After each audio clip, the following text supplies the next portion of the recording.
Hi guys, it's Ryan from the band Statechampsny. You need to check out comingupwebzine. I should always remember the wood grain beneath my feet in a busy street. So could you introduce yourself for people who don't know you? Yep, my name is Tony. I play guitar in a band called State Champs from Albany, New York. How's your European tour been so far? It's been very good. We're just getting started on it. We just got out of Spain, and before that we played in Portugal. The show's been good though.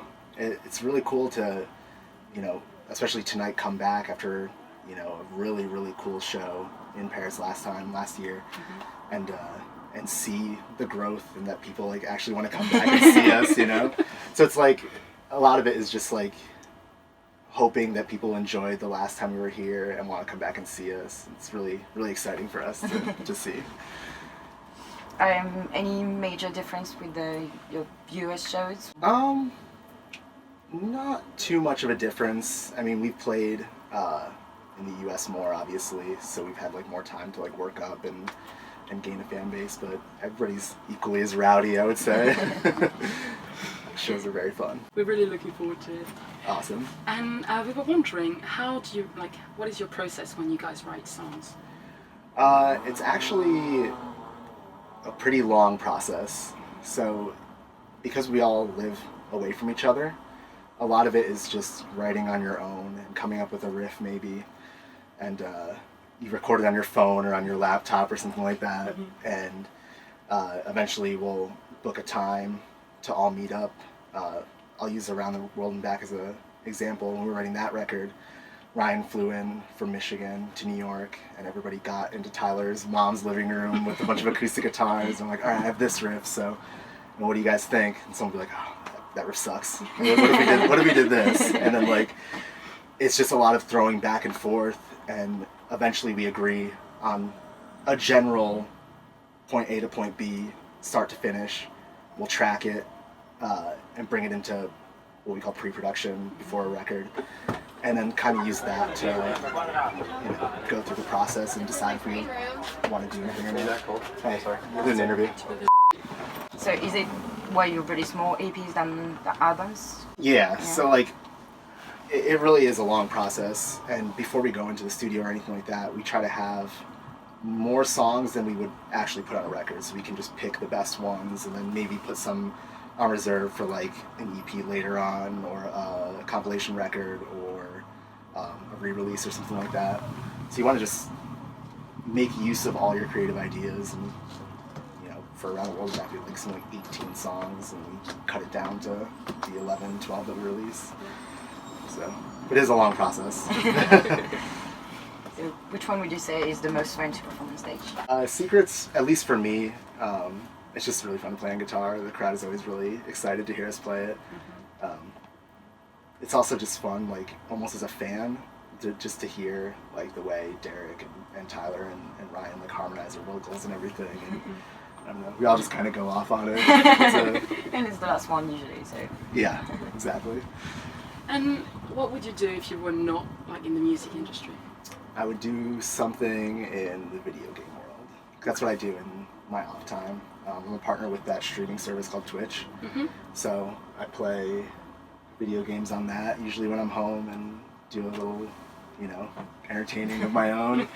But yeah, it'd be nice to do something in the video game world, if not participating in it, but being a part of the community, working for a company like Twitch or Blizzard or something like that. I would love to just work in the video game world. Okay. And you released an album in 2013, one in 2015, sorry. Yep. So should we expect one for 2017? I think you can expect something. Something, okay. But I can't give specific details about what exactly that is. But you'll know soon, actually. What's the difference between being signed and being self-promoted? Huge difference. Okay. The big reason anybody signs to a label is to get those resources that they have, to be able to get your name out in front of as many people as possible. Because when you have a label, they have contacts with magazines, with, just certain internet promotions and things like that. So, you can do it with no label, honestly. But it's going to be a little bit harder because you're on your own. You might not have the same connections or anything like that. Whereas a label will be out there for you, making sure that you are, you know, being pushed and your name is on, you know, the billboard or whatever, and your band's name is on like every website, and you know, really just they're there to support you as much as we're there to help them. You know, it's a relationship, you know. And how did your family react when you told them you wanted to do music? Oh, at first they were a little apprehensive, I would say. They had the same concerns that like anyone would have. It's like, how are you gonna make money? How are you gonna make a living off of it? Like, is this really the smartest thing for you to do with your time? But I think I got lucky because I got into it so early. I was in touring bands for years and years before State Champs, so I had a good 7 or 8 year head start on them. So my parents were used to it. I went on my first tour when I was 17 years old.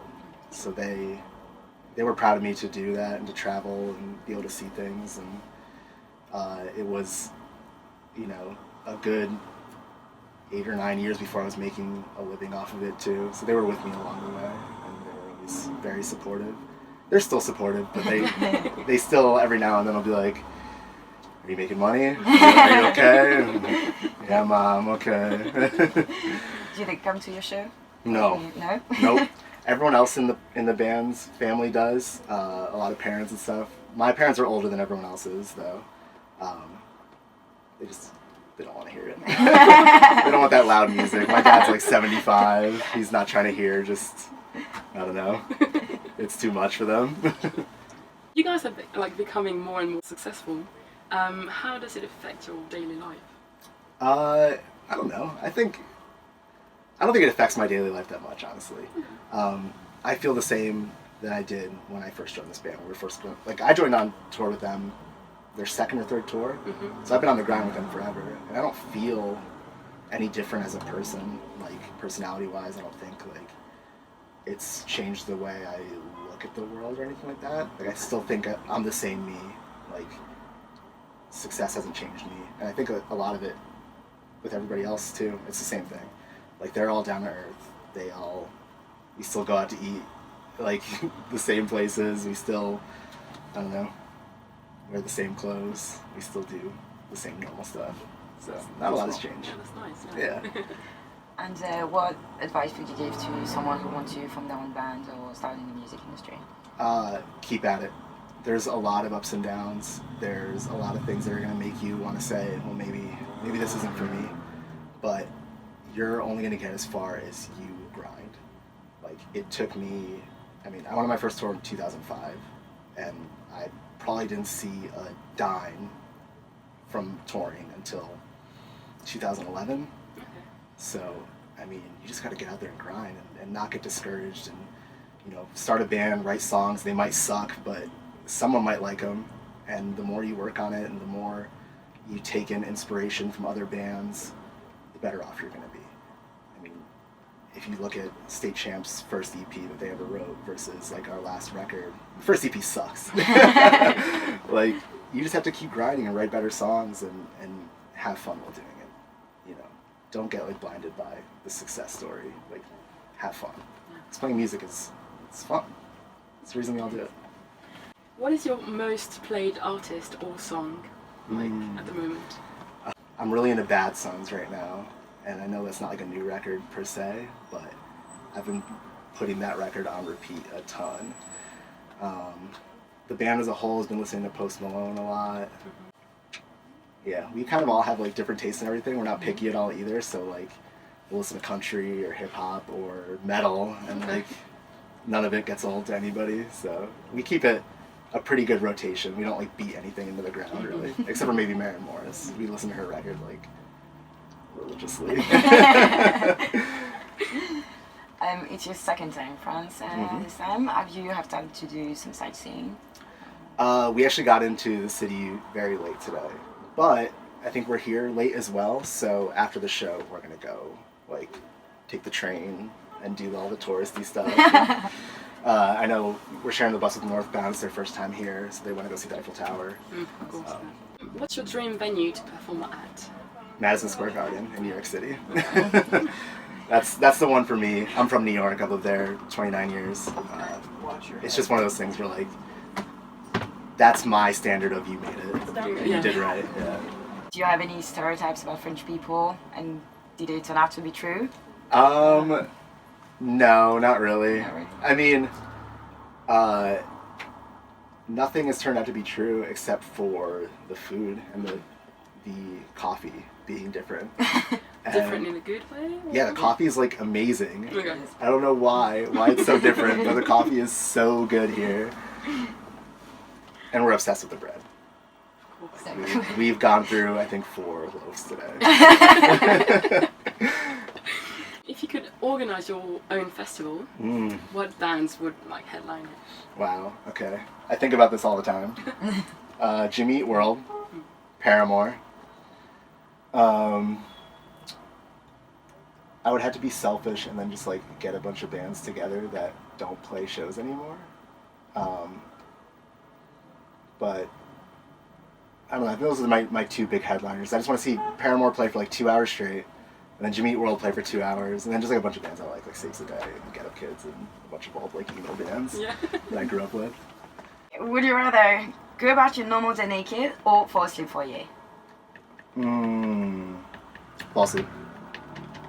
Not naked. Nope. No one wants to see that. Would you rather be rich and ugly or beautiful but poor? Rich and ugly. Yeah. I feel like I could achieve more in life, you know? Because you could just like, I was thinking about it, I can go on vacations, I could help other people. Like, my whole thing with money too, it's like, there's not that much that I need in life. So, like, not to sound like I'm bragging or anything, but like I do charity with a suicide prevention thing in my free time, especially in the winter months when I know like seasonal depression is really bad. It'd be nice to be able to like throw more than like the little chunk I do at it. Like if I was rich, then I can like really put money into like cancer research and suicide prevention, a lot of other like medical things. So I would take rich. That's a good reason. Now you've got last question. We've got 30 seconds. You can look in the camera and promote your state champs. Okay. Please come see State Champs on this current European run. We are very excited to be headlining for the very first time out here. We're playing songs that we have never played before as a band. We're playing songs that we haven't played in like 3 years. And keep a lookout. We have some new things coming this year. Can't tell you exactly what, but they're coming. Thank you. I think I'm down for